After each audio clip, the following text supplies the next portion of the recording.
Hi guys! Welcome sa ating bagong lesson. Ito ang Another Brick in the Wall ng Pink Floyd.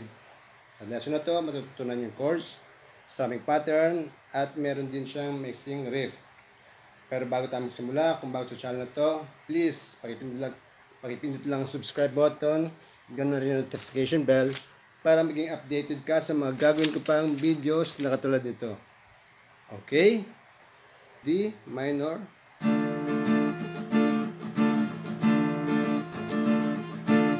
Bali, ang kalabit natin sa D minor. D minor nga pala sa mga nagsisimula pa lang. Ibabar natin yung sa 5th fret. 1 to 5.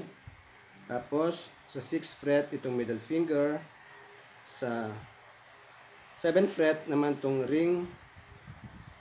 At saka itong pinky sa 4th and 3rd strings. Okay, balikan yan. Bali, ang kalabit natin, down, up, down, tapos mute.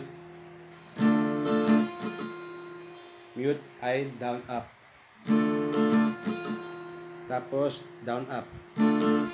Bali,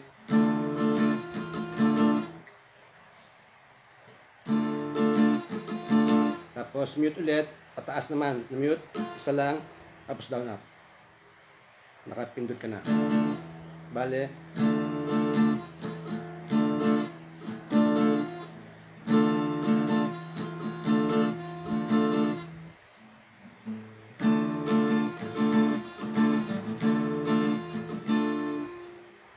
Bale.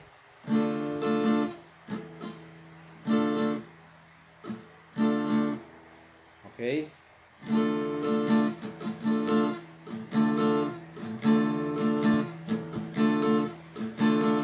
So, ang down, up, down, up, down.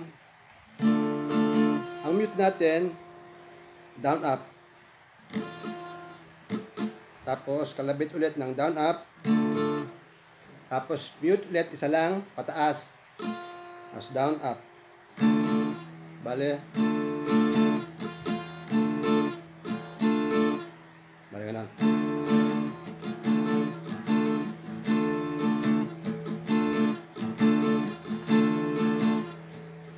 Tuloy-tuloy lang na gano'n, okay?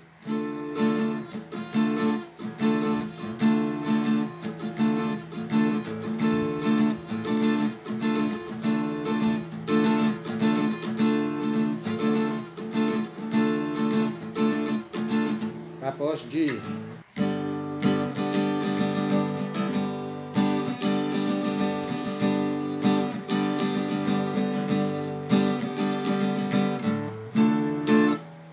So yung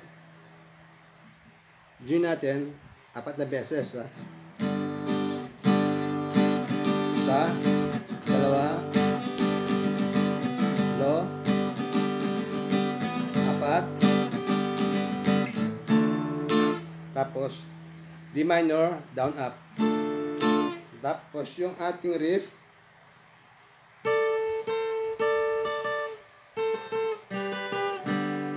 yun ay nagsimula sa 10th fret, 1st and 2nd strings.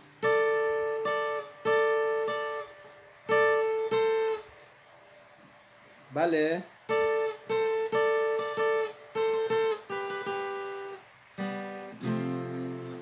bale, 10th fret, 1st and 2nd strings, tapos binaba natin to sa 8, nandun pa rin siya. Balik sa 10th fret, parehas. Tapos balik ulit doon sa 10th fret, 10, 8 at saka 10.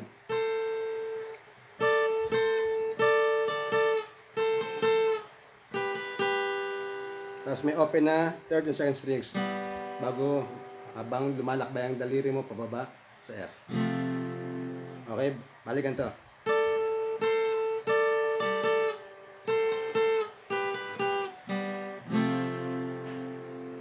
Tapos F. Tapos C.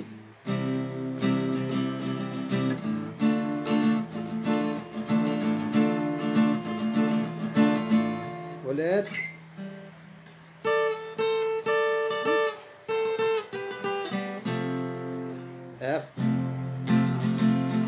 Gaya ng kalabit natin sa G. Down, down, down, up, down. Bali, ganon. Ganon din sa C.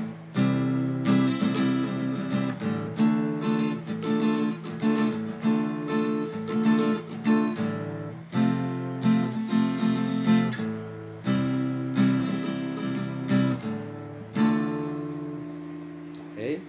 Recap natin ng mabagal.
Yung riff natin na yon sa D, 5th strings, 5th, 7, 8. Doon lang nalaro.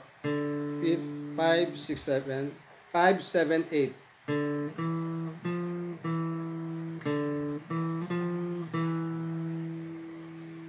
Doon sa 5th strings. Sa 4th strings naman, open 4, tapos 2, 3.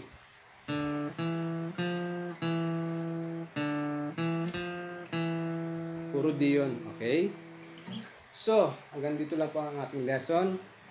Maraming salamat po sa panonood. Hanggang sa muli. Paalam.